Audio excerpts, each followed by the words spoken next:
दोस्तों, अगर आप ज्ञान के मामले में पीछे नहीं रहना चाहते तो हमारे चैनल सत्य ज्ञान को सब्सक्राइब जरूर करें, क्योंकि श्री कृष्ण कहते हैं ज्ञानी व्यक्ति को कोई भी कभी नहीं हरा सकता।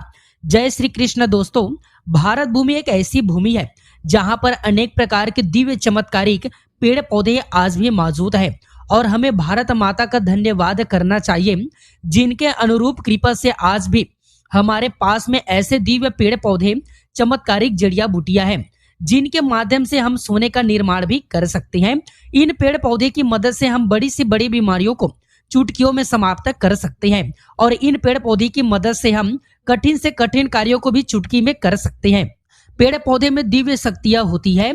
ऐसा माना जाता है कि जो बीमारी महंगे दवाइयों से ठीक ना हो पाए, ऐसे बीमारियों को पेड़ पौधे एवं जड़ी बूटी से आप जड़ से ठीक कर सकते हैं। आज की इस वीडियो में हम एक ऐसे पौधे के बारे में बताने जा रहे हैं जिस पौधे पर साक्षात स्वयं भगवान ब्रह्मदेव, भगवान विष्णु तथा भगवान शंकर जी, यह तीनों देवता निवास करते हैं। जिस वृक्ष के बारे में मैं बताऊंगा, इसे ग्रह की शांति के लिए इसकी लकड़ी का भी प्रयोग किया जाता है। यह वृक्ष हमारे विभिन्न प्रकार के समस्याओं को चुटकियों में समाप्त कर सकता है और मैं जिस वृक्ष के बारे में बताऊंगा वह जंगल की आन है और शान कहा जाता है। आज मैं आप लोगों को पलाश वृक्ष के बारे में बताने जा रहा हूं, जो कि यह वृक्ष लुप्त होने के कगार पर है। दोस्तों, इसे आयुर्वेद में अमृत भी स्वीकार किया गया है। ऐसा माना जाता है कि पलाश के वृक्ष से प्राचीन समय में सोना निर्माण भी होता था। पलाश के वृक्ष के बारे में ऐसा भी कहा जाता है कि पलाश के वृक्ष से व्यक्ति गड़े हुए धन को प्राप्त कर सकता है। पलाश के वृक्ष से बड़ी से बड़ी बीमारियों को चुटकियों में समाप्त कर सकते हैं। आज की इस वीडियो में आप लोगों को पलाश वृक्ष के आयुर्वेदिक, तांत्रिक एवं धार्मिक प्रयोग बताऊंगा। तो इस वीडियो को आप जो है पूरा जरूर देखना, क्योंकि अधूरा ज्ञान जो है बीच में छोड़ करके जाते हैं उन्हें हमेशा अधूरा ही फल मिलता है, क्योंकि अधूरा ज्ञान हमेशा खतरनाक साबित होता है। इसलिए वीडियो को पूरा जरूर देखें। कमेंट बॉक्स में सच्चे दिल से लिखें जय श्री कृष्ण, क्योंकि वृक्ष में साक्षात भगवान कृष्ण जी का वास होता है, भगवान हरि का वास होता है, भगवान धन्वंतरी का वास होता है। दोस्तों, एक लाइक तो बनता है और सत्य ज्ञान चैनल को सब्सक्राइब जरूर करें। दोस्तों, यह वृक्ष लुप्त होने के कगार पर है और यह अगर आपको कहीं भी मिल जाए तो छोड़ना मत, क्योंकि भविष्य में आपको पलाश के वृक्ष जरूर मिलेंगे। कहीं ना कहीं आप घूमने के लिए जाते हैं तो पलाश के वृक्ष मिलेंगे, और अगर आप हमारे वीडियो के माध्यम से बताए गए गुप्त प्रयोग को सीख जाएंगे तो इसके प्रयोग को आप जो है भविष्य में जरूर आजमा करके देखेंगे। पेड़ पौधे में देवी देवताओं का वास होता है। साथ ही कई पेड़ पौधे ऐसे भी होते हैं जिन्हें घर में लगाने से सकारात्मकता का वास होता है। साथ ही कई पेड़ पौधे जीवन में आ रही समस्याओं को कम करते हैं। आज हम आपको ऐसी एक चमत्कारिक फूल के बारे में बताने जा रहे हैं जिसे अपने घर में लगाने से आपके घर में माँ लक्ष्मी का वास होता है और ब्रह्मा विष्णु महेश की कृपा बनी रहती है। यह है पलाश का पेड़। इसके फूल अपने घर में रखने से माँ लक्ष्मी प्रसन्न होती है। दोस्तों, आइए जानते हैं पलाश के उपाय, आपको लाभ ही लाभ मिलेंगे। तो चलिए सर्वप्रथम पलाश के वृक्ष के आयुर्वेदिक प्रयोग जान लेते हैं। आयुर्वेदिक में पलाश वृक्ष को अमृत कहा जाता है। आप इससे कई प्रकार की बीमारियों को भी ठीक कर सकते हैं और मैं आप लोगों को बताना चाहूंगा, पेड़ पौधे, जड़ी बूटी बहुत ही ज्यादा पावरफुल चीज है। मेडिसिन को असर दिखाने में काफी समय लगता है, लेकिन तांत्रिक क्रिया वाले जो पेड़ पौधे होते हैं अपने तत्काल प्रभाव दिखाते हैं। दोस्तों, आइए इसके कुछ आयुर्वेदिक जानते हैं। यदि अगर इसके पत्ते को पीस करके महिला को पिला दिया जाए तो गर्भ धारण हो जाता है। जिन माता बहनों की गर्भ नहीं ठहरता है तो अगर इसके पत्ते को पीस करके पिला दिया जाए, याद रखें, अगर पलाश के पत्ते को पीस करके जिस महिला का गर्भ धारण नहीं होता है उसे पिला दिया जाए तो गर्भ धारण हो जाता है। इसका तांत्रिक प्रयोग यह है कि इस पर चढ़ करके आसमान को देखने से दिन में तारे नजर आने लगते हैं, लेकिन सफेद पलाश होना चाहिए। ऐसा कहा जाता है कि पलाश के छाल को किसी को 7 दिनों तक खिला दिया जाए तो जन्मों की कमजोरी दूर हो जाएगी। अगर बुढ़ापे के कारण या फिर शरीर में बीमारी के कारण कमजोरी आ गई है और आप चाहते हैं कि वह कमजोरी आपकी जल्द से जल्द दूर हो जाए, तो आपके शरीर में ताकत भर जाएगा। आपकी कमजोरी जो है, आपको जो शरीर में बिल्कुल ही थकान सा महसूस होता है, सांस फूलने लगता है, यह सारी समस्या से छुटकारा पाना चाहते हैं तो 7 दिनों तक पलाश के छाल को थोड़ी थोड़ी मात्रा में खाना शुरू कर दें। कैसे भी कमजोरी हो वह दूर हो जाती है।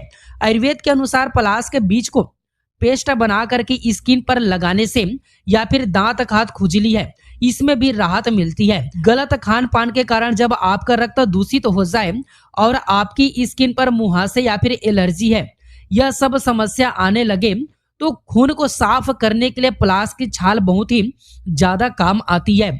दोस्तों, पलाश के पेड़ को बहुत ही शुभ माना जाता है। कहा जाता है कि सफेद पलाश के फूल मां लक्ष्मी को चढ़ाने से मां लक्ष्मी प्रसन्न होती है। तो आइए जानते हैं पलाश के फूल का कुछ उपाय जो धन और स्वास्थ्य संबंधित परेशानियों को दूर करेंगे। दोस्तों, यदि आप पलाश के फूल के साथ अपनी तिजोरी में एक हल्दी की गांठ रख देते हैं तो आप पर मां लक्ष्मी की कृपा बनी रहेगी। ऐसा आपको गुरुवार के दिन करना है। यदि आप इस उपाय को एकादशी के दिन करते हैं तो भी आपके लिए लाभकारी रहेगा। कहा जाता है कि सफेद पलाश के फूल और एक अच्छे नारियल को सफेद कपड़े में बांधकर घर में धन के स्थान पर रख दे। ऐसे करने से मां लक्ष्मी की कृपा बरसती है। अगर आर्थिक तंगी से जूझ रहे हैं तो भी यह उपाय आपके लिए कारगर साबित होगा। कहा जाता है कि पलाश के फूल को घर में लगाने से धन में वृद्धि होती है, साथ ही परिवार के सदस्यों में प्रेम और खुशहाली बनी रहती है। आपको बता दें कि शुक्रवार के दिन पलाश को नुकसान न पहुंचाए। इसके अलावा इस दिन मां लक्ष्मी को सफेद पलाश का फूल अर्पित करना चाहिए।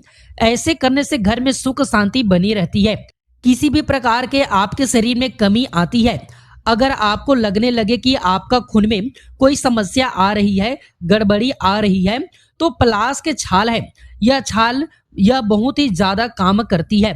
आपको क्या करना है, 4 ग्राम की मात्रा में 1 गिलास पानी में रात के समय 4 ग्राम की मात्रा में पलाश की छाल लेनी है और इसे 1 गिलास पानी में डुबा देना है। सुबह इसे मसल करके कपड़े में छान करके आपको खाली पेट में पी जाना है। कैसी भी आपका खून में खराबी हो, आपका खून की खराबी जो है तत्काल दूर करेंगे। केवल 7 दिनों के भीतर में आपके कैसे भी खून में खराबी हो उसे दूर कर देंगे। एक उपाय और बताना चाहूंगा, आयुर्वेदिक का अंतिम उपाय है। इसके बाद मैं आप लोगों को तांत्रिक प्रयोग बताऊंगा।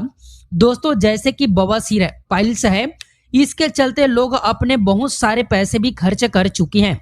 आज के समय में हमने देखा है बर्बाद कर चुके हैं, बहुत सारे पैसे जो है बर्बाद कर चुके हैं। अंदरूनी हिस्से का बवासीर है, अगर आप चाहते हैं बवासीर से आपको छुटकारा मिल जाए तो जो पलाश के फूल है, पलाश के कम से कम 20 फूल को 1 गिलास पानी में उबाल करके सुबह शाम खाली पेट पीना शुरू कर दे। 3 दिनों तक 3 दिनों में लाभ नहीं मिलेगा तो यह उपाय मत करना।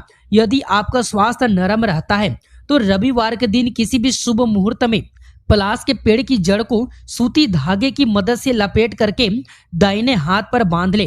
कहा जाता है कि ऐसे करने से बीमारी में काफी आराम मिलती है।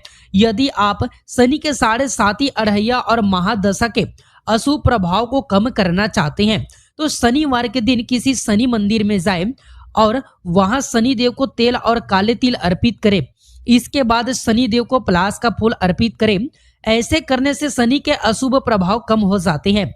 इतना ही नहीं, ऐसा करने से शनि की ग्रह दशा मजबूत होती है। तिजोरी में पलाश का फूल रखना बहुत ही शुभ होता है। यदि आप भी चाहते हैं कि आपकी तिजोरी में या आपकी तिजोरी कभी भी खाली ना हो तो आप यह उपाय आजमा सकते हैं। पलाश के फूल को किसी भी लाल कपड़े में लपेट कर तिजोरी में रखें। ध्यान रखें कि यह कपड़ा समय समय पर बदलते रहे। इससे कोई फर्क नहीं पड़ता है कि आप ताजे फूल रख रहे हैं या फिर सूखे, दोनों ही लाभकारी माने जाते हैं। वास्तु शास्त्र के अनुसार पलाश के पेड़ में त्रिदेव का वास होता है। पलाश का फूल माता लक्ष्मी को बहुत ही प्रिय है। जिस स्थान पर पलाश का पुष्प रखा जाता है वहां देवी लक्ष्मी अपने कृपा बरसाती है। आगे जानिए पलाश के फूल के अद्भुत फायदे के बारे में। वास्तु शास्त्र के अनुसार पलाश के फूल को तिजोरी में, याद रखें, हल्दी के गांठ के साथ, हल्दी के एक गांठ के साथ रखें। इससे देवी लक्ष्मी का आगमन आपके दरवाजे पर खुले रहेंगे। इस उपाय को आप जो गुरुवार के दिन करें। अगर यह उपाय महीने के एकादशी तिथि के दिन करेंगे तो बेहद ही शुभ होगा। वास्तु शास्त्र के अनुसार पलाश के पौधे को घर के दक्षिण दिशा में नहीं रखना चाहिए। इसके कोने में लाल फूल के पौधे नहीं लगाना चाहिए क्योंकि यह अग्नि देव की दिशा है। पलाश के पौधे को घर की उत्तर दिशा में लगाना चाहिए। तो दोस्तों आशा करते हैं वीडियो में बताई गई जानकारी आपको पसंद आई होगी। वीडियो अच्छा लगे तो वीडियो को लाइक करें, अपने दोस्तों के साथ शेयर करें और अगर आपने अभी तक सत्य ज्ञान चैनल को सब्सक्राइब नहीं किया है तो प्लीज सत्य ज्ञान चैनल को सब्सक्राइब करके बेल आइकन जरूर दबाएं। तो दोस्तों मिलते हैं अगले वीडियो में, तब तक के लिए गुड बाय और थैंक्स। जुड़े रहें हमारे साथ। आप सभी का बहुत बहुत धन्यवाद।